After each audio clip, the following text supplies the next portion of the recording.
ان کے عظیم اور بابرکت نام میں آپ سب کی سلامتی ہو۔ میں خداوند کا خادم پاسٹر عاشر انتنی آپ کی خدمت میں حاضر ہوں۔ کویسچن کا سلسلہ پھر سے جاری ہے، اور آج کا جو ہمارا سوال ہے جس کو ہم آج حل کریں گے خداوند کے پاک کلام میں سے، وہ یہ ہے کہ ایک جگہ پر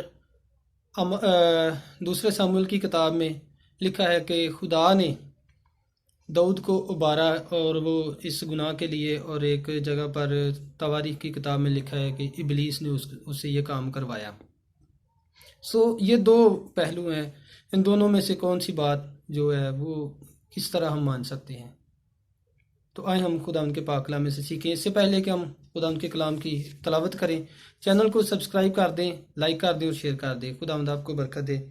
جی، یہ ساموئیل کی کتاب دوسری کتاب 24واں باب پہلی آیت مقدسہ۔ اس کے بعد خداوند کا غصہ اسرائیل پر پھر بھڑکا، اور اس نے داؤد کے دل کو اس کے خلاف یہ کہہ کر ابارا کہ جا کر اسرائیل اور یہودا کو گنے۔ اور دوسری جو بات ہے ہمیں ملتی ہے وہ پہلا تواریخ 21واں باب۔ اور شیطان نے اسرائیل کے خلاف اٹھ کر داؤد کو ابارا کہ اسرائیل کا شمار کرے۔ تو یہ دو باتیں، ایک جگہ پر ہمیں ملتا ہے کہ خدا نے ابارا، اور ایک جگہ پر ملتا ہے کہ شیطان نے ابارا۔ کون سی بات جو ہے وہ کریکٹ ہے؟ آج اس بات کو ہم سیکھیں گے خداوند کے پاک کلام میں سے۔ بہت سارے دوستوں کا یہ مسئلہ رہتا ہے کہ سوالات میں الجھ جاتے ہیں، اور کلیسیاؤں میں کچھ لوگ بھی ایسے ہوتے ہیں، وہ پاسٹرز کو بڑا الجھاتے ہیں ایسے سوالات میں۔ تو میرے عزیز بہنوں بھائیوں، جب ایوب کی آزمائش ہو رہی تھی نا، تو آپ کو یاد ہوگا کہ وہاں پر دو فریق کام کر رہے تھے، خدا بھی اور شیطان بھی۔ خدا نے آزمائش کے لیے ایوب کو اس کے ہینڈ اوور کر دیا اور کہا کہ تو صرف اس کی جان نہیں لے سکتا، اور ایوب نے ساری آزمائش شیطان کے ذریعے سے بھگتی تھی۔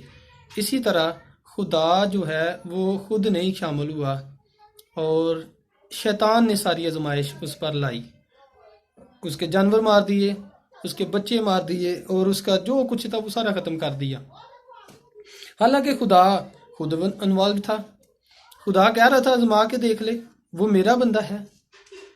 اسی طرح سیم لائک یہ میں نے دلیل دی ہے، اور کوئی بھی بات دلیل اور حوالے کے ساتھ اور تاریخ کے ساتھ طے پاتی ہے۔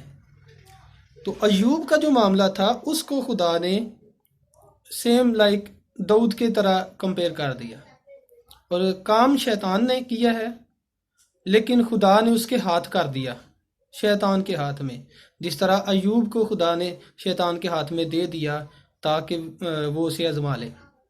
اسی طرح داؤد کو جب خدا کو غصہ آیا تو خدا نے داؤد کو شیطان کے حوالے کر دیا تاکہ خدا جو ہے وہ مجرم نہ ٹھہرے، یا خدا نہ اس کیٹیگری میں۔ ابلیس نے اس کو آزمایا تھا، خدا نے ابلیس کو اختیار دے دیا تھا، یا ابلیس کے ہینڈ اوور کر دیا گیا تھا۔ اچھا، ایک اور سوال ہے کہ مردم شماری کرنا کیا گناہ تھا؟ گناہ اس لیے تھا کہ خدا نے ابراہیم کو کہا تھا کہ تیری اولاد کو کوئی شمار نہیں کر سکتا۔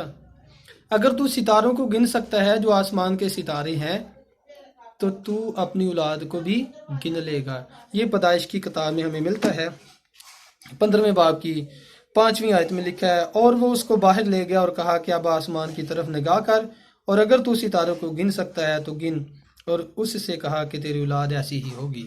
ایک جگہ پر یہ بھی لکھا ہے کہ ریت کے ذروں کی، سمندر کی ریت کے برابر ہوگی تیری اولاد، اور یہاں پر ستاروں کی مانند لکھا ہے۔ خدا جو ہے وہ کہہ رہا ہے کہ میں تیری اولاد کو اتنا بڑھاؤں گا، ابراہیم تیری اولاد گنی نہیں جائے گی۔ داؤد اس کو گننا چاہ رہا ہے، اور خدا نے ابلیس کے ہینڈ اوور کر دیا اس کو، اور ابلیس نے اس سے یہ گناہ کروایا۔ اور کتاب مقدس میں ایک اور بڑی خوبصورت بات ملتی ہے ہمیں کہ جب داؤد نے اپنے سپہ سالار سے کہا یوآب سے کہ تو گن، تو وہ گننا نہیں چاہ رہا تھا۔ وہ کہہ رہا تھا کہ تیرے خادم اتنے ہیں اے بادشاہ، وہ سارے تیرے خادم ہیں، تیرے پاس خدمت کر سکتے ہیں، لیکن تو ان کا شمار نہ کر، یہ خدا کی طرف سے غلط ہے۔ داؤد نے کہا کہ یہ کام کرنا ضروری ہے۔ ان دونوں حوالوں میں اگر آپ پڑھیں گے تواریخ کے پہلے تواریخ میں 21ویں باب میں، اور دوسرے ساموئیل کے آخری باب میں بھی آپ کو ملے گا کہ اس نے گنا، پھر داؤد نے اس کو اصرار کیا کہ تو گن، اس نے گنے، اور یہ گناہ ہوا، اور بہت سارے لوگوں کو اس نے چھوڑ دیا، جیسے کہ اس نے لاویوں کو نہ گنا یوآب نے، کیونکہ وہ اس فیصلے سے متفق نہیں تھا یہ بھی لکھا ہے بائبل مقدس میں، لاویوں کو اور اس نے بنیامینیوں کو نہ گنا۔ سو میرے عزیز بہنوں بھائیوں، خدا کی طرف سے یہ قوم بابرکت تھی، اور خدا نے داؤد کو شیطان کے حوالے کر دیا، اور شیطان نے یہ اس سے گناہ کروایا، اور پھر اس کی سزا بھی ہوئی، آپ پڑھیں گے تو۔ لیکن میرا جواب دینے کا یہ تعلق تھا، یہاں تک تھا کہ یہ ابلیس کے حوالے کیا گیا تھا داؤد، اور داؤد نے یہ گناہ کیا، اور یہ گناہ اس لیے تھا کہ خدا نے کہا تھا کہ اسرائیل جو ابراہیم کی اولاد ہے وہ شمار نہیں کی جا سکتی۔ خداوند آپ کے ساتھ ہو، آپ کو برکت دے، اور بھی مزید اچھے سے اچھے سوال سیکھنے کے لیے رابطہ کریں، کمنٹس میں ضرور بتائیں۔ خداوند آپ کو برکت دے۔ God bless you.